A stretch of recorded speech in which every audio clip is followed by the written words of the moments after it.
स्वागत है आपका बोधि वार्ता सत्संग में। ये साप्ताहिक सत्संग है जो हम सभी साधकों के लिए अवसर है जहां हम अपने विचार व्यक्त कर सकते हैं। जो साधक जुड़े हुए हैं, अगर उनके कोई प्रश्न हो तो हम उनसे शुरू कर सकते हैं।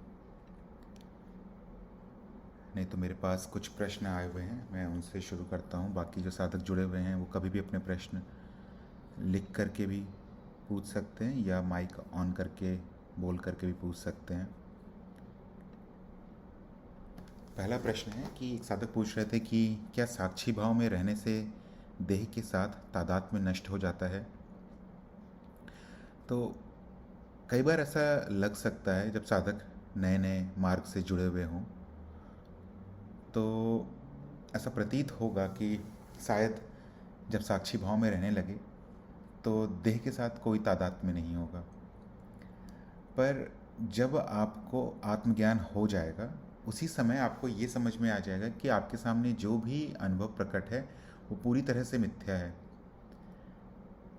केवल आप जो इन सभी अनुभवों के दृष्टा हैं, एकमात्र वही सत्य है इस अस्तित्व में। उसके बाद तादात्म्य टूटने जैसा ऐसा कुछ भी नहीं होगा। आत्मज्ञान होने के समय जो होगा उससे ज़्यादा कुछ भी नहीं होगा। साक्षी भाव में बने रहने का मतलब केवल इतना ही है कि आप अपने ज्ञान में हैं, आप इस भाव में हैं कि आप दृष्टा हैं इन सभी अनुभवों के। ऐसा नहीं होगा भविष्य में कभी जब आप साक्षी भाव में रहने लगे या जब साक्षी भाव प्रबल होने लगे, तो ऐसा कभी भी नहीं होगा कि शरीर से जो तादात्म्य है वो पूरी तरह से हट जाए। शरीर इस मिथ्या का भाग है और शरीर को बनाए रखने के लिए जो भी कर्म किया जाता था ज्ञान होने से पहले, ज्ञान होने के बाद भी वही कर्म किया जाएगा। ऐसा हो सकता है कि कुछ कार्य जो अज्ञान में हो रहे थे, जैसे शरीर का रख रखाव अगर ऐसा हो रहा हो कि कुछ ज़्यादा ही हो रहा हो, शरीर को ही प्राथमिकता दी जा रही हो ज्ञान होने से पहले, तो ये कर्म कम हो सकते हैं। आप ये समझ जाएंगे कि शरीर एक साधन है जिसकी मदद से आप ज्ञान तक पहुँचे हैं और इसकी मदद से ही आप अपने ज्ञान में बने रहेंगे। पर शरीर को प्राथमिकता आप कभी नहीं दे पाएंगे। ऐसा नहीं होगा कि ज्ञान और शरीर को, अगर शरीर में अगर आपको किसी एक चीज़ का चयन करना पड़े तो आप शरीर को चुन लेंगे। आप हमेशा ज्ञान के साथ ही रहेंगे। शरीर को जो सम्मान मिलना था या जो भी ज़रूरत था शरीर के बने रहने के लिए, वो सारे कर्म आप करते रहेंगे। तादात्म्य नष्ट नहीं होगा कभी भी। साक्षी भाव में रहने का मतलब केवल इतना है, आपको जो ज्ञान पता चल गया है, जिस ज्ञान का आपको प्रमाण मिल गया है, उस ज्ञान में आप बने रहें। और जब आप इस ज्ञान में बने रहेंगे तो आपको ये दिखेगा कि ये पूरी तरह से स्वप्न की तरह ही है। जैसे स्वप्न में एक के बाद एक किरदार दिखते रहते हैं और उन किरदारों से आप तादात्म्य नहीं बना लेते हैं, पर आपको पता रहता है कि इनकी एक भूमिका है और ये भूमिका निभा रहे हैं। उसी तरह से इस जीवन में भी जो आपकी भूमिका है, उस भूमिका को आप निभाते रहेंगे बिना उससे लिप्त हुए। आशा करता हूँ मैं अपने विचार व्यक्त कर पाया हूँ यहाँ पर इस पर किसी साधक को कुछ बोलना है या पूछना है तो पूछ सकते हैं, या अपने विचार व्यक्त करने हैं तो बोल सकते हैं कुछ भी। जी, मेरी आवाज आ रही है? नमस्कार प्रवीण जी। नमस्ते शेखर जी, बोलिए। मेरा प्रश्न था प्रवीण जी कि जैसे आपने ये पीपीटी में मुझे कुछ प्रश्न दिख रहे हैं, तो यहाँ मैं जानना चाहता हूँ कि क्या साक्षी भाव वही है जो अद्वैत में आत्मा को कहा जाता है? अद्वैत में आत्मा को कहा जाता है, ऐसा ये शब्द थोड़े भिन्न हो सकते हैं। अगर आप जैसे किसी, अभी आप कार्यक्रम से जुड़े हुए हैं क्या? कार्यक्रम से तो मैं जुड़ा हुआ नहीं हूँ, पर अद्वैत वेदांत के अध्ययन में मैं रत हूँ। हाँ, तो यहाँ पर आत्मा से आपका मतलब क्या है? आत्मज्ञान, ज्ञान कहना चाहते हैं? आपका वास्तविक स्वरूप कहना चाहते हैं? क्या कहना चाहते वास्तविक स्वरूप, क्योंकि उसकी भी अलग अलग भिन्न भिन्न प्रकार की व्याख्याएं हैं अद्वैत वेदांत में आत्मा को लेकर के भी। हैं? हाँ, तो अगर शुद्ध आप, स्वरूप, वास्तविक स्वरूप। हम्म। हाँ, अगर आप वास्तविक स्वरूप कह रहे हैं उसे इस कार्यक्रम में हम अनुभवकर्ता का नाम देते हैं, साक्षी दृष्टा जो अध्यात्म में कहा जाता है वही है। तो हाँ, आप सही हैं। साक्षी भाव में रहने का मतलब है जब आपको आत्मज्ञान हो जाए तो उसी ज्ञान को बनाए रखने को साक्षी भाव कहते हैं। साक्षी भाव एक प्रयास है जहाँ पर हम्म। पहले एक स्मरण के माध्यम से आप जो जीव है वो प्रयास करता है साक्षी बनने का। हम्म। इस प्रयास से पहले उसे आत्मज्ञान हो चुका होता है, अर्थात वो समझ जाता है कि वो मिथ्या है और यहाँ एक वास्तविक सत्य है जो सभी चीज़ को जान रहा है। और जब जो कि जैसे साक्षी है। जो साक्षी है, और जैसे ही उसे ये स्मरण आता है वो तुरंत साक्षी बन जाता है, क्योंकि साक्षी तो हमेशा ही अभी भी है, जो ये आवाज़ सुन रहा है साक्षी ही है। तो वो स्मरण उसको उसके वास्तविक ज्ञान में ले आता है, वास्तविक स्वरूप में ले आता है।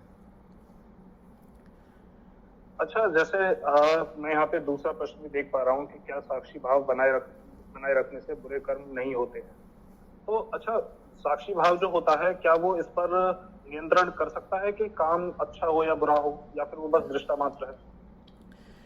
देखिए, साक्षी भाव बस इतना ही है कि आपका ज्ञान जो है वो हमेशा बना रहेगा, अर्थात आप दृष्टा हैं यह आपको हमेशा पता रहेगा। पर बुरे कर्म करना या नहीं करना, इन दोनों से कोई मतलब नहीं है साक्षी भाव में रहने का। पर ऐसा हो सकता है कि, देखिए, हाँ बोलिए। मैं यही कह रहा था कि जीवन तो देखिए कर्म पर ही आधारित होता है। हाँ हाँ। जीवन हमारा पूर्णतया इसी पर निर्भर करता है कि कर्म जो है वो कैसे हो रहे हैं। तो अगर साक्षी भाव का कर्म अच्छे या बुरे कर्मों से कोई लेना देना नहीं है, तो फिर मुझे लगता है कि साक्षी भाव भी फिर व्यर्थ ही हो गया उस तरह से। तो इसके लिए पहले ये निर्धारित करना पड़ेगा कि अच्छे कर्म क्या होते हैं और बुरे कर्म क्या होते हैं, और कौन निर्धारित करेगा कि अच्छे कर्म क्या होते हैं, बुरे कर्म क्या होते हैं। मैं एक उदाहरण से समझाता हूँ। हम्म। जैसे मान लीजिए कोई एक ऐसा मनुष्य है जिसकी प्रवृत्ति जो है वो हिंसक है, ठीक है, वो हिंसा करता है, और वो एक एक क्या कहेंगे हम, जघन्य अपराध एक कर देता है वो। लेकिन उसने क्योंकि कुछ ग्रंथ पढ़ रखे हैं, कुछ सिद्धांत उसने सीख रखे हैं, तो वो ये समझता है कि वो साक्षी भाव में है, दृष्टा है, और उसके साथ साथ वो हिंसा भी कर रहा है। वो मान लीजिए, मैं कहना तो नहीं चाहता लेकिन ये शब्द मुझे प्रयोग करना पड़ेगा, कि मान लीजिए वो किसी का बलात्कार कर रहा है, लेकिन वो साक्षी भाव में है, दृष्टा मात्र है। तो फिर उसके साक्षी भाव से क्या प्रयोजन रह जाएगा अगर ये सब कर्म वो अगर कर रहा है? हाँ देखिए, आपका प्रश्न बहुत सही है कि अगर कोई इस ज्ञान को प्राप्त कर लेता है और उसके बाद भी बुरे कर्म कर रहा है, तो इस ज्ञान को प्राप्त करने से फ़ायदा क्या हुआ, फिर क्या लाभ है उसके जीवन में। तो इस ज्ञान से जीवन पर क्या लाभ होगा, ऐसा साधक को नहीं सोचना चाहिए, क्योंकि ये ज्ञान जो है जीवन के परे का ज्ञान है। अगर कोई साधक ऐसा सोचे कि मैं साक्षी भाव या फिर मैं आत्मज्ञान ले लेता हूँ और उसके बाद जीवन को सुंदर बना लूँगा, तो ऐसा करना संभव जरूरी नहीं है कि सभी के लिए संभव हो जाए, और ये लक्ष्य भी नहीं है। लक्ष्य केवल इतना है कि मैं ज्ञान में रहूँ, पर इसके फल आते हैं। मतलब ऐसा नहीं होगा कि वो आदमी अगर बहुत ही गलत कर्म कर रहा होगा तो करता ही रहेगा। क्या भेद हो जाएगा, मान लीजिए कि पहले कोई व्यक्ति एक साधक है जिसे आत्मज्ञान नहीं हुआ है, अभी वो शुरू कर रहा है, और उसका कोई अपमान कर दिया, तो जैसे ही अपमान हुआ वो तुरंत ही वेग में आ जाएगा और वो भी उत्तर देना शुरू कर देगा, कुछ ना कुछ बोलना शुरू कर देगा। यहाँ पर उस व्यक्ति जो साधक है, जो नया नया शुरू कर रहा है अध्यात्म, उसे कुछ भी पता नहीं है, अब बस वो एक अनुभव का प्रतिक्रिया दे रहा है। पर जब उसके पास साक्षी भाव रहेगा तब वो एक अलग दृष्टिकोण से इन दोनों वार्ता को देख पाएगा। जो पहला व्यक्ति अपमान किया है इस व्यक्ति का, साधक का, उसको देख पाएगा, और उसके पास विकल्प रहेगा कि उसे प्रतिक्रिया देनी है या नहीं देनी है। उस समय अगर प्रतिक्रिया देना बहुत जरूरी होगा, अनिवार्य होगा, तो वो करेगा वो कार्य, जो भी होगा जरूरी वो करेगा। जैसे मान लीजिए कि शेर आ जाता है, शेर अगर उस पर आक्रमण कर देता है तो वो बचाने का पूरा प्रयास करेगा। वहाँ पे अगर हिंसा करनी है तो वो करेगा, भागना है तो भागेगा वो। पर पहले केस में जहाँ पर ज्ञान हुआ ही नहीं है, वहाँ पर कुछ भी कर्म नियंत्रण में नहीं होगा, सिर्फ प्रतिक्रिया हो रही होगी, क्योंकि वहाँ पर जो व्यक्ति है वो बस एक अनुभव मात्र है, एक कारण होगा, उसका प्रभाव प्रकट हो जाएगा। वैसे महोदय, आपने जितने भी लक्षण, जी मैं समझ गया, मैं ये कह रहा था कि आपने जितने भी लक्षण बताए हैं एक ऐसे व्यक्ति के जो कि साक्षी भाव में स्थित है, तो ये तो लक्षण हमें कई सारे आम लोगों में भी देखने को मिलते हैं जिन्हें मतलब आत्मा या साक्षी भाव का कोई ज्ञान नहीं होता। वो भी इस तरह का व्यवहार करते हैं, वो भी अपनी बुद्धि से सूझबूझ से व्यवहार करते हैं इसी तरह का जैसे आप बता रहे हैं। तो इसमें फिर इसमें ज्ञान का क्या प्रयोजन? हाँ, ज्ञान का कोई प्रयोजन नहीं, वही तो मैं बोल रहा हूँ कि जीवन को सुंदर बनाना या फिर जीवन को सफल बनाने का कोई मतलब नहीं है साक्षी भाव से। जीवन में आपके पास बस एक विकल्प चुनने का क्षमता रहेगा, बस इतना ही होगा, इससे ज़्यादा आपके पास कुछ नहीं रहेगा। उसमें भी आप करना चाहें तो करें, ना करना चाहें तो ना करें। साक्षी भाव का इससे कोई मतलब नहीं है। साक्षी भाव में केवल ये है कि आप दृष्टा बन के सभी चीज़ों को देख रहे हैं। कोई व्यक्ति जो पूरी तरह से अज्ञानी हो, पर मान लीजिए अच्छे संस्कार, अच्छे परिवार में जन्म लिया है, तो वो एक जिसे जेंटलमैन कहते हैं, वो जेंटलमैन की तरह बिहेव करेगा पूरी अच्छी तरह से। पर जरूरी नहीं है कि ज्ञान हो। तो ज्ञान का जीवन पर लाभ हो, इसलिए मुझे ज्ञान रखना है, ऐसा लक्ष्य नहीं होना चाहिए। नहीं, देखिए, लाभ से मेरा ये मतलब नहीं है, लाभ से मेरा ये आशय नहीं है कि कोई आर्थिक लाभ या किसी प्रकार का जो है कोई प्रतिष्ठा वाली बात होगी कि प्रतिष्ठा मिल जाए। लाभ से देखिए, आप भी ये जो है मतलब ये आपने पीपीटी बनाई है, आप साक्षी भाव के लिए लोगों को ज्ञान दे रहे हैं, तो इसका यही तो है ना कि कुछ ना कुछ तो आप ये चाह रहे हैं ना कि लोगों को लाभ मिले, वो भले ही लाभ पारमार्थिक हो। वो लाभ उनको, मैं कब कह रहा हूँ कि लाभ उनको जीवन में आर्थिक रूप में मिले या किसी रूप में मिले, पर किसी प्रकार का आध्यात्मिक लाभ या पारमार्थिक लाभ की इच्छा आप भी कर रहे हैं ना कि वो लोगों को या मुझे मिले। तो फिर अगर उसको लाभ, आप कह रहे हैं कि उसको लाभ जीवन में नहीं मिल रहा कोई, कि वो अगर अपने निर्णय ठीक से नहीं ले सकता है या फिर जो सही कर्म है उस क्षण में वो नहीं कर सकता है, उसका कोई फायदा नहीं होगा, तो फिर मैं कह रहा हूँ कि कैसे दृष्टा भाव या फिर साक्षी भाव का मतलब क्या रहेगा? ये थोड़ा ऐसे हो गया जैसे कि कोई एक मशीन रखी हुई है या मान लीजिए कोई एक स्टैंड है और वहां से लोग यात्री गुजर रहे हैं बस, और वो स्टैंड वहीं का वहीं खड़ा हुआ है, तो उससे फिर क्या प्रयोजन हो गया? नहीं, यहाँ पे दो चीज़ है। पहला चीज़ जो आपने कहा कि वो प्रतिक्रिया कर देगा, वो मैं नहीं कहा हूँ। मैं कह रहा हूँ कि उसके पास हमेशा विकल्प रहेगा क्या कर्म करना है साक्षी भाव से। अब वो क्या करेगा वो साधक पर निर्भर करता है। और दूसरा कि मैं क्यों ये कर रहा हूँ, वो उससे तो मेरे ख्याल से आपको ज़्यादा फ़ायदा नहीं होगा जानकर कि मैं क्यों कर रहा हूँ ये। जिन साधकों को इसकी ज़रूरत है वो खुद ही आते हैं यहाँ पर और लेने का प्रयास करते हैं। गुरु जो यहाँ पर वो मैंने इस परिपेक्ष में पूछा था क्योंकि आपने कहा था ना कि उसका इस ज्ञान का कोई लाभ नहीं होता, तो उसके परिपेक्ष में मैंने पूछा था। अगर कोई लाभ नहीं होता है तो फिर कोई व्यक्ति करेगा भी क्यों इस काम को? हाँ, मैं ये कह रहा हूँ ज्ञान का लाभ आपके जीवन, जो साधक है उसके जीवन पर कुछ विशेष नहीं होगा। जैसा चल रहा है वैसा चलता रहेगा। पर ज्ञान आपको इस माया के परे ले जा सकता है। जो आपका वास्तविक स्वरूप है आपको ये तुरंत समझ में आ जाएगा। जैसे ही आत्मज्ञान होगा आपको ये समझ में आ जाएगा कि जिसे भी जीवन समझा जा रहा था वो पूरी तरह से मिथ्या है। बस आपको ये बता देता है कि ये स्वप्न चल रहा है। जैसे स्वप्न में नाटक चल रहा होता है और फिर भी पूरी तरह से लिप्त होते हैं हम स्वप्न में। जब जागते हैं तो जानते हैं कि ये स्वप्न था। बस आत्मज्ञान में ये हो जाएगा कि आपको पता चलेगा कि ये पूरा स्वप्न चल रहा है। अब उसके बाद आपकी मर्जी है कि आप इस स्वप्न के साथ इस स्वप्न में कैसा रहना चाहते हैं।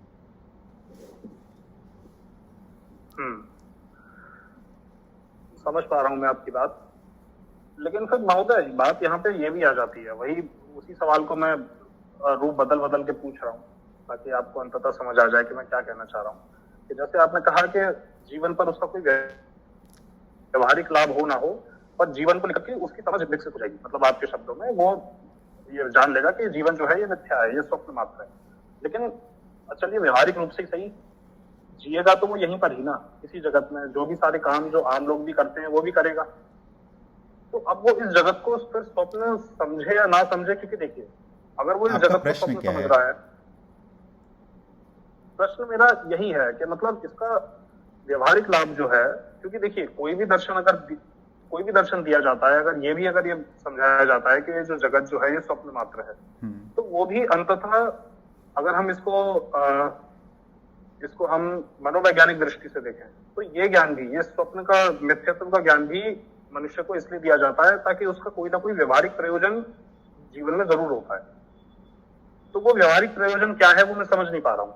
क्योंकि देखिए कोई जगत को स्वप्न समझे या ना समझे, तो भी व्यवहार वो दोनों व्यक्ति ऐसा ही करेंगे जैसा कि मतलब बाकी सब करते हैं।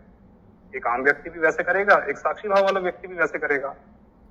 और अगर मैं मानसिक दुख की नहीं तो मैं शारीरिक दुख की बात कर रहा हूँ, कि अगर शारीरिक दुख की बात आएगी, जैसे मान लीजिए एक्सीडेंट हो जाता है, ठीक है, कोई दुर्घटना हो जाती है, कोई मांसपेशी या हड्डी जो है उसमें क्षति पहुंच जाती है, तो जितना जो दर्द है वो एक आम व्यक्ति को होगा, उतना ही साक्षी भाव वाले व्यक्ति को भी होगा।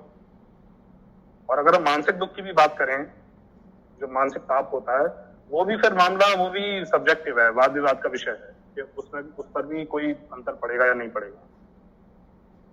तो वो आप मुझे बताइए कि इसका व्यवहारिक प्रयोजन क्या होगा। तो मैं अभी बताया तो आपको, इसका व्यवहारिक प्रयोजन कुछ भी नहीं होगा। ये बात तो आपको बता चुका हूँ मैं। तो अगर मतलब व्यवहारिक प्रयोजन कुछ नहीं होगा, तो ये ज्ञान जो है ये सिर्फ ज्ञान देने के लिए ज्ञान दिया जा रहा है, मतलब ये आपको जगाने के लिए दिया जा रहा है कि यहाँ स्वप्न चल रहा है। और ये तभी समझ में आएगा अच्छा। जब आप एक व्यवस्थित रूप से आगे बढ़ेंगे, नहीं तो फिर प्रश्न ही आते रहेंगे। और उसे जानकर भी जो ये स्वप्न चल रहा है उसमें कोई बदलाव नहीं होगा। बस यह है कि इंसान को यह समझ में आ जाएगा कि ये सब स्वप्न मात्र है, सब मिथ्या है।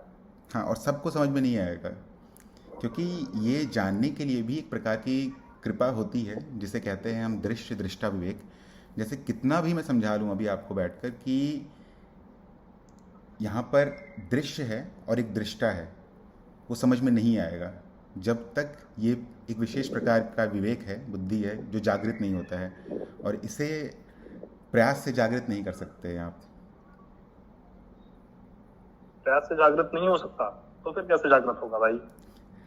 जब ये जागृत हो जाता है तो लोग प्रश्न पूछने लगते हैं, जैसे प्रश्न आप पूछ रहे हैं वैसे नहीं पूछते हैं। आप प्रयास कर सकते हैं, इतने सारे वीडियोज़ हैं बोधि वार्ता चैनल पे, आप देखिए। अगर आपको कोई प्रश्न आ रहे हैं, व्यवहारिक प्रश्न नहीं, ज्ञान से संबंधित प्रश्न, तो आप मुझे कभी भी कॉल कर सकते हैं या फिर संदेश भी भेज सकते हैं। माफ़ कीजिएगा बाकी साधकों को बोल रहा हूँ मैं कि ये 3-4 लोग हैं जो हर हफ्ते आ जा रहे हैं आजकल, और परेशान कर रहे हैं। इनको प्रवीण जी इंटरटेन मत किया करिए। एक दो बस पूछने के बाद सीधा जो है ना, या इनको म्यूट कर दिया करिए। हाँ, नाम इनको बदल इंटरटेन कर, करके कोई मतलब नहीं रहता है। पिछली बार भी देख रहे थे आप। नाम बदल कर लोग जी, पिछली बार भी देख रहे थे, इस बार भी। हाँ वही ना, ये लोग जो है ना, इनको जो है ना एक दो प्रश्न पूछने के बाद ही समझ में आ जाता है। इनको जो है कि म्यूट कर दिया करिए, कोई मतलब नहीं रहता ऐसे लोगों को इंटरटेन लोग डिस्टर्ब करने के लिए आते हैं। बात नहीं पता चला, ये सीखने नहीं बतलाने आते हैं। एक और आता है कि हम सीख रहे हैं, जानकारी ले रहे हैं, प्रश्न पूछ रहे हैं, पूछ नहीं बता रहे हैं। तो बता ही रहे हैं, ज्ञान भरा हुआ है, तो भाई फिर इसमें आ क्यों रहे हैं? हम लोग तो अज्ञानी हैं, जानने के लिए आ रहे हैं। छोड़िए, अगले प्रश्न पे बढ़ते हैं। तीसरा प्रश्न है, अगर कोई कुछ बोलना चाहे, लिखना चाहे तो लिख कर भेज सकते हैं। मैं अगले प्रश्न पे बढ़ता हूँ। अगला प्रश्न है कि साक्षी भाव स्थापित करने के लिए किस प्रकार के विचार बनाकर रखना उचित है। तो यहाँ पर भी अगर आत्मज्ञान हो गया है एक बार, तो आप ये समझ जाएंगे कि हर समय जब भी अगर एक बार ये आपका ज्ञान हो जाता है, तो आपके लिए वापस से उस ज्ञान में आने के लिए केवल बस एक कड़ी चाहिए। वो कड़ी क्या है कि एक बार अगर आप विचार कर लेते हैं, वो विचार नियंत्रण में नहीं है, क्योंकि बार बार भूल जाएंगे आप। संभावना ऐसा होता है कि साधक बार बार भूल सकते हैं। जब भी ये विचार आपके पास आए कि मैं ज्ञान में हूँ या नहीं, ये विचार पर्याप्त है, या फिर ये एक बार भी स्मरण करने का अगर विचार आ जाता है, तो आप ज्ञान में वापस आ जाएंगे। पहला चरण यही होगा कि मुझे शायद मैं साक्षी भाव में नहीं हूँ, या फिर साक्षी भाव लाना है। और जैसे ही साक्षी भाव का ये विचार आएगा, आप साक्षी बन जाते हैं उसी समय, क्योंकि साक्षी तो हर समय अभी भी है, जो सुन रहा है, जो देख रहा है, जो सभी प्रतिक्रिया कर रहा है, प्रतिक्रियाओं को देख रहा है। तो ये विचार मात्र ही आपको यहाँ तक ले आएगा, पर इससे भिन्न कुछ और विचार रखने की ज़रूरत नहीं है। शुरुआत में ऐसा लग सकता है कि मैं क्या करूं जिससे कि मेरा साक्षी भाव लंबे समय तक बना रहे, या किस तरह से मेरी प्रगति और तीव्र हो। पर कुछ भी और करने की ज़रूरत नहीं है, बस एक बार यही याद आ जाए कि मैं ज्ञान में नहीं हूँ, बस उसी क्षण आप ज्ञान में वापस आ जाएंगे। और फिर ये कुछ समय तक रहेगा और फिर माया चलती रहती है बार बार, तो आप फिर माया में, संभावना ऐसा है कि माया में फिर आप व्यस्त हो जाएंगे और ज्ञान भूल जाएंगे। फिर उसके बाद फिर यही प्रक्रिया दोहरानी है। इसमें जितना आप अपनी इच्छा को प्रबल करेंगे उतना संभावना बढ़ता चला जाएगा कि आप साक्षी भाव में रह पाए। और इसको जी, बढ़ता नहीं है। जैसे 24 घंटे में 1 मिनट 2 मिनट रह पाए, 3-4 साल से प्रयास हो रहा है कि अब थोड़े से और बढ़े, थोड़ा और ज्यादा टाइम तक रहे, लेकिन हो नहीं पाता है। संसार में भटकाव ज्यादा है और उसमें ज्यादा उलझ करके भूल जाता है, स्मरण ही खो जाता है। तो इसको ज्यादा देर तक बढ़ाने के लिए कुछ, हाँ, बहुत सारे उपाय कई बार बताए गए हैं, चर्चा भी की गई है कि क्या क्या कर सकते हैं। जैसे कुछ जो सरल उपाय हैं, बहुत सारे साधक क्या करते हैं, अपने फ़ोन में नोटिफिकेशन लगा देते हैं जो कुछ देर में नोटिफिकेशन भेजता रहे, जिससे कि आपको याद आए। बहुत सारे लोग अपना फ़ोन का वॉलपेपर, डेस्कटॉप का वॉलपेपर ऐसा बना देते हैं जिससे कि उनको स्मरण रहे। या फिर जो भी यंत्र का उपयोग वो ज़्यादा करते हैं, वो उन जगहों पर ऐसा चिन्ह लगा देते हैं जिससे कि उन्हें ज्ञान बार बार स्मरण में आता रहे। पर एक और चीज़ हो सकता है कि मान लीजिए किसी व्यक्ति के जीवन का जो लक्ष्य है वो कुछ और है, अध्यात्म भी है, क्योंकि अध्यात्म नहीं हो तो फिर वो रखने के बारे में सोचेगा भी नहीं। अध्यात्म भी हो, पर एक बार जब एक बार ये अध्यात्म प्राथमिक अगर लक्ष्य नहीं हो रहा है तो फिर संभावना है कि बाकी लक्ष्य इतने वेग से उठेंगे कि ज्ञान को बार बार भुला देंगे। तो इस पर भी आप मनन कर सकते हैं रवि जी कि सबसे मुख्य लक्ष्य क्या है आपके जीवन का। नहीं, मेरे जीवन का मुख्य और प्रायोरिटी तो अध्यात्म ही है। इसके बाद ही कुछ है। और कोई बाहरी चीज भी होता है तो अध्यात्म को केंद्र में रख करके ही वो हम करते हैं। लेकिन फिर भी विचार अननेसेसरी चलते रहना, ऐसा नहीं कि कोई चीज की कमी है, मुझे कोई चीज की कमी नहीं है, फिर भी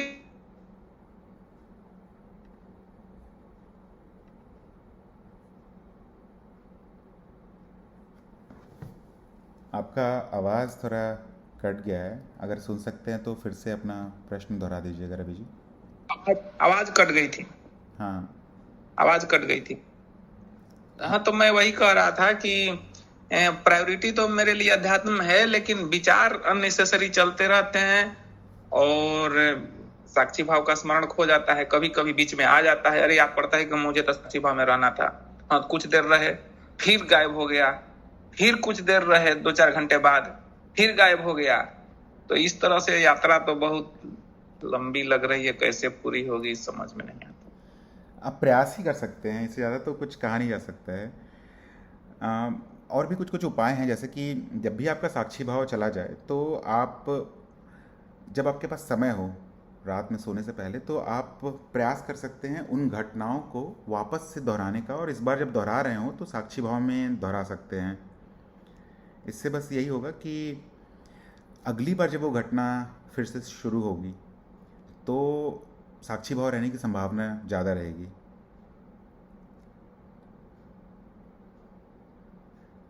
कुछ लोग ऐसा करते हैं, आप ये प्रयास करके देख सकते हैं, दिन में सोने से पहले दोहरा सकते हैं सभी घटना को।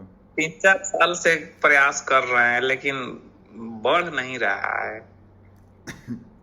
और आपने कार्यक्रम भी नहीं किया है क्या? किया है आपने कार्यक्रम? हाँ, ये 3 दिवसीय कार्यक्रम जो होता है माँ शून्य से, मैं किया था, वो किया था। और उसके बाद और कोई कार्यक्रम नहीं कर पाया। और बात है कि हम लोग संसार में हैं, संसार का उलझन जिम्मेवारी भी है, ये भी एक कारण है साक्षी भाव का स्मरण न हो पाने का। तो ये भी एक बड़ा कारण हो सकता है।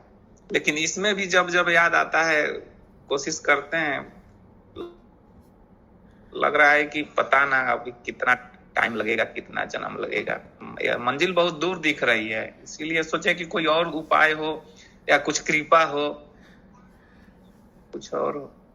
मेरा यही सुझाव रहेगा कि आप कार्यक्रम भी कीजिए, मतलब जो पूरा कार्यक्रम है ज्ञान दीक्षा कार्यक्रम उसे भी कीजिए, और फिर आपको पता चलेगा कि जो आखिरी मंजिल है वहाँ तक आप पहुँच चुके हैं, उससे ज़्यादा कुछ बचेगा नहीं। ये समझ में आ जाएगा आपको तुरंत में कि अब जो भी प्रयास है वो जीव कर रहा है और जीव करता रहेगा। जीव अनंत काल से प्रयास कर रहा है और वो करता ही रहेगा। आप स्वतंत्र हैं और आप हमेशा स्वतंत्र ही रहेंगे।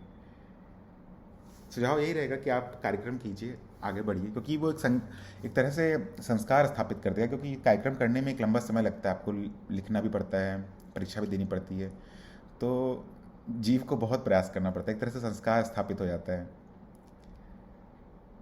तो करके देख अच्छा सकते हैं। ठीक, वो कार्यक्रम तो नहीं कर पाए हैं, कोशिश करेंगे।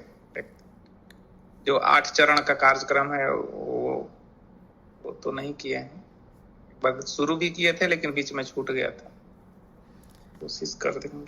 प्रयास कीजिए, निकालिए समय। मैं अगले प्रश्न पे बढ़ता हूँ। एक साधक पूछ रहे थे कि कैसे जाने कि मैं साक्षी भाव में हूँ या केवल ध्यानपूर्वक वस्तु देख रहा हूँ। तो इसका उत्तर कोई बाहरी व्यक्ति नहीं दे सकता है कि आप ध्यानपूर्वक देख रहे हैं या आप साक्षी भाव में हैं। अगर आपको आत्मज्ञान हुआ है, उसके बाद आप ज्ञान में रह के कुछ भी देख रहे हों, वो साक्षी भाव ही कहलाएगा। पर ऐसा हो सकता है कि कई बार जब साधक नए नए होते हैं तो वो ध्यान से किसी कर्म को करने, जो कर्म करते हैं हम, और साक्षी भाव दोनों में मतलब कंफ्यूज हो सकते हैं कि क्या कर रहे हैं, वो ध्यान से कार्य कर रहे हैं या साक्षी भाव में वास्तविकता में है। सबसे सरल यही है, अगर आप स्वयं के परे सभी अनुभवों को देख पा रहे हैं तो ही आपको आत्मज्ञान हुआ है, और तो ही उसके बाद ही आप साक्षी भाव रख पाएंगे। अगर नहीं हुआ है तो फिर आप ध्यान से ही कर रहे हैं। मैं भी कई साधकों को देखा हूँ कि वो लंबे समय तक ध्यान से कार्य करने को ही साक्षी भाव मान लेते हैं, और फिर बाद में समझ में आता है उन्हें कि साक्षी भाव कुछ और है। तो बस यहाँ पर अगर आप आत्मज्ञान हो गया आपको, तो यही कुंजी है आपकी। ज्ञान में रहने के बाद आप जो भी कर रहे हैं, भले ध्यानपूर्वक हो या ना हो, वो साक्षी भाव ही रहेगा।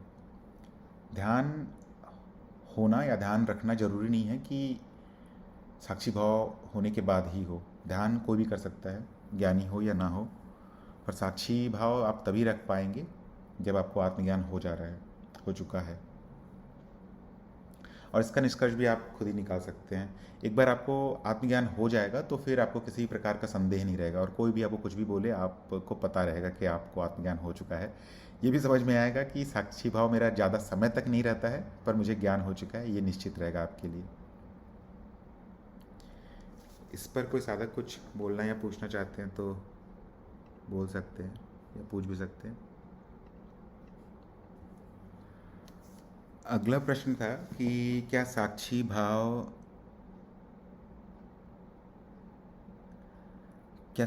भी मानसिक अनुभवों की तरह एक अनुभव मात्र है? तो इसे भी आप ऐसे देख सकते हैं कि जब आप ज्ञान की तरफ बढ़ रहे होंगे, अर्थात जब आप अपने वास्तविक स्वरूप में आ रहे होंगे, जिस क्षण पे आ रहे होंगे, हर बार जब भूल जाएंगे उसके बाद जिस क्षण पे आप अपने ज्ञान में वापस आ रहे होंगे, तो पहले 1-2 क्षण के लिए ऐसा हो सकता है कि वो एक अनुभव जैसा हो। क्यों? क्योंकि जिस समय आप ज्ञान की तरफ आ रहे होंगे, उस समय की परिस्थिति कैसे होगी साधक की, उसे ज्ञान नहीं है, वो पूरी तरह से माया में लिप्त है। पर वो जो क्षण होगा स्मरण का कि मुझे ज्ञान में जाना है, वो स्मरण का क्षण एक अनुभव होगा, एक मानसिक अनुभव होगा। पर उसके बाद जब आप साक्षी बन जाते हैं तो फिर वो कोई मानसिक अनुभव नहीं होगा, वो सभी अनुभवों के परे की स्थिति होगी। इस स्थिति में आप सभी अनुभवों को देख पा रहे हैं। तो ये ऐसा भले ही लगे कि ये एक मानसिक अनुभव से प्रकट हुआ था, ये अनुभव चला भी जाता है, क्योंकि जब वो स्मरण चला जाता है तो आप का जो वास्तविक स्वरूप है उसका बोध खत्म हो जाता है कुछ क्षण के लिए आपके लिए, और फिर ऐसा प्रतीत होता रहेगा कि शायद ये मानसिक अनुभव है। पर जब आप साक्षी भाव में आ जाते हैं, अर्थात आप साक्षी बन जाते हैं, तो फिर वो कोई मानसिक अनुभव नहीं है। सभी अनुभवों को जब आप देख रहे हैं तो आप सभी अनुभवों के परे हैं, सभी मानसिक अनुभवों के भी परे हैं। तो साक्षी भाव आपको सभी मानसिक अनुभवों के भी परे ले आता है। ऐसा शुरुआत में लग सकता है कि एक मानसिक अनुभव है, पर ये कोई भी अनुभव नहीं है, सभी अनुभवों के परे है। आशा करता हूँ यहाँ पर अपने विचार व्यक्त कर पाया हूँ मैं। इस पर अगर कोई कुछ बोलना चाहते हैं तो बोल सकते हैं।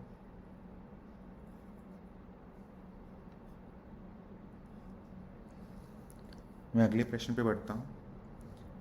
एक साधक पूछ रहे थे कि क्या आत्मज्ञान और साक्षी भाव एक ही है। तो आत्मज्ञान मान लीजिए किसी भी साधक को जब होता है तो वो पहला क्षण होता है जब वो जान पाता है कि वो इस स्वप्न में है, जहाँ जैसे स्वप्न में अलग अलग किरदार दिखते रहते हैं, हमें अलग अलग प्रकार के जीव दिखते हैं और वो जीव आपस में बातचीत करते हैं, पूरा जीवन जीते हैं, जीवंत प्रतीत होता है। उसी तरह से जब आपको आत्मज्ञान होता है तो आप समझ पाते हैं उस क्षण पे पहली बार कि जो भी प्रकट है आपके सामने, भले ही दो मनुष्य आपस में बात कर रहे हैं, वो बिना किसी बोध के ही कार्य हो रहा है, ठीक उस स्वप्न की तरह जो आप सोने के समय देखते हैं। इस क्षण पर जो आपको जो घटित हुआ है उसे आत्मज्ञान कहेंगे, और इस समय आप जान जाते हैं कि आप सभी अनुभवों के परे हैं। अब अगली बार से जब भी होगा तो आपको वापस से आत्मज्ञान तो नहीं होगा, आपको बस इस ज्ञान का स्मरण हो जाएगा और आप वापस से अपने स्वरूप में आ जाएंगे। तो साक्षी भाव कह सकते हैं कि आत्मज्ञान और साक्षी भाव एक नहीं है। साक्षी भाव हमेशा ही आत्मज्ञान के बाद की घटना रहेगी और वो बार बार दोहराई जाएगी। आत्मज्ञान साधक को एक ही बार होगा, साक्षी भाव बार बार आ जा सकता है, जब भी आएगा। तो अब हड़बड़ाना नहीं है ना। अब क्या करना है, जैसा कि प्रवीण जी ने बताया, बहुत सारे तरीके बताए था।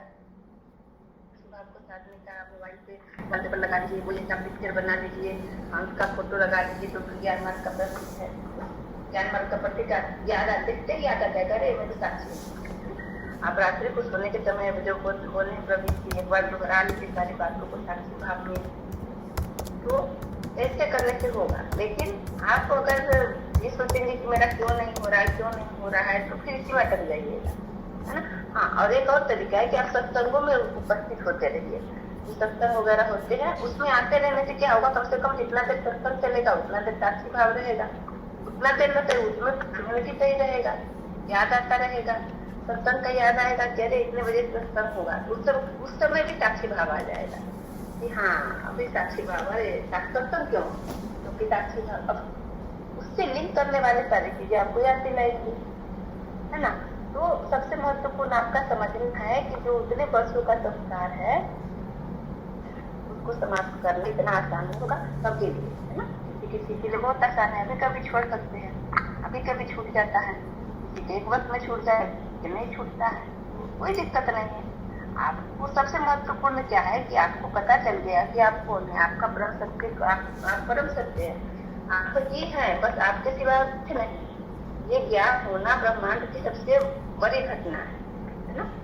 ये पता चलना सबसे बड़ी घटना है। अब क्या चाहते हैं, बस हो गए हैं ना, वो मुक्त तो पहले से ये पता चल गया है ना, तो अब क्यों मुक्ति के पीछे भागना, है ना।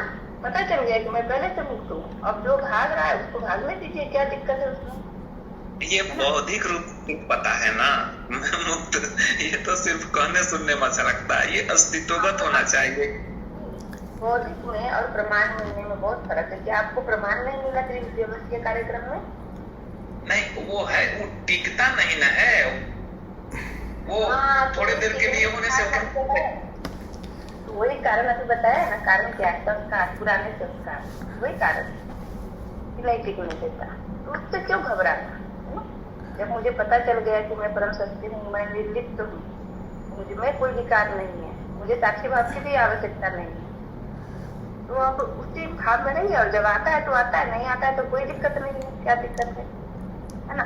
हाँ, लेकिन अगर आप चाहते हैं कि बहुत प्रकार हो जाए तो चलिए करिए, मतलब प्रयास करिए, वॉलपेपर बना लीजिए, कहीं पे लिख के रख लीजिए, सोने से पहले डेली का एक रूटीन बना लीजिए। सोने से पहले मुझे सारे कार्य को साक्षी भाव में एक बार दोहराना है, 5 मिनट 10 मिनट लगेगा, कर लीजिए, उससे अच्छा प्रभाव पड़ता है।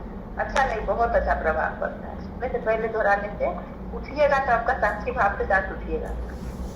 कुछ समय के बाद आपका ऐसा होगा कि सोते वक्त अगर आप साक्षी भाव का स्मरण करके और सारे कार्यों को साक्षी भाव में दोहरा के सोइएगा तो उठिएगा तो आपको याद आएगा मैं साक्षी, ऐसा हो सकता है। करके देखिए फिर।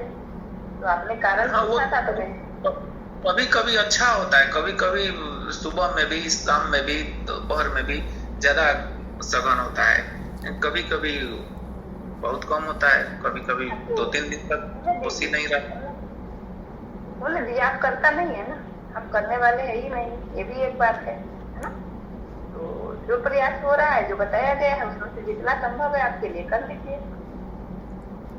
जी प्रवीण जी, मुझे इतना ही बताना था। जी जी, धन्यवाद वाणी जी। तो जैसा वाणी जी ने कहा रवि जी, जब भी आपको याद आए आप यही पाएंगे कि आप जो थे वही हैं, बदले नहीं। बस इतना होगा कि उस कुछ क्षण का जो स्मरण होगा वो नष्ट हो गया होगा, क्योंकि साक्षी तो वही रहेगा जहाँ था, साक्षी तो कहीं जाएगा नहीं। जीव ऐसा हो सकता है कि पूरा ध्यान जीव का अब अज्ञान पर है, माया पर है, और वो वही कार्य कर रहा है। जो ध्यान की जो वृत्ति चल रही है, या तो वो ज्ञान पे रहेगी या तो अज्ञान पे रहेगी। तो अभी मान लीजिए अज्ञान पे, पर जैसे ही आपको याद आएगा, जैसा आपने कहा कि ये बौद्धिक हुआ है, बौद्धिक को भी छोड़ दीजिए। जब भी आपको ज्ञान आएगा, आप उस समय फिर से प्रमाण लेने का प्रयास कीजिए कि क्या मैं अभी भी वही हूँ जो सभी बौद्धिक अनुभवों के भी पड़े है। उत्तर हमेशा हाँ ही आएगा।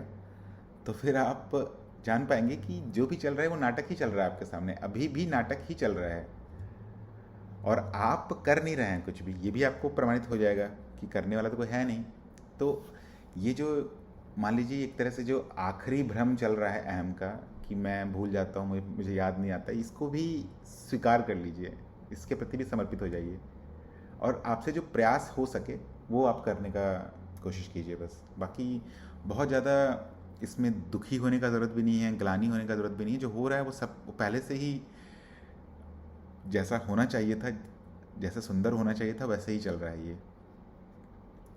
पर आप अपनी तरफ से इच्छा बढ़ा सकते हैं। व्यक्तिगत रूप से बात करते हैं कल, या जब टाइम देते हैं उस हिसाब से, वैसे और इस पे कुछ और डिटेल्स बात करना था। ठीक है, मैं आपको समय भेज दूंगा। जी ठीक है, धन्यवाद जी। धन्यवाद प्रश्न पूछने के लिए। आज के इतने ही प्रश्न थे। आज का हम सत्संग समाप्त करते हैं। सत्संग में जुड़ने के लिए सभी साधकों को धन्यवाद।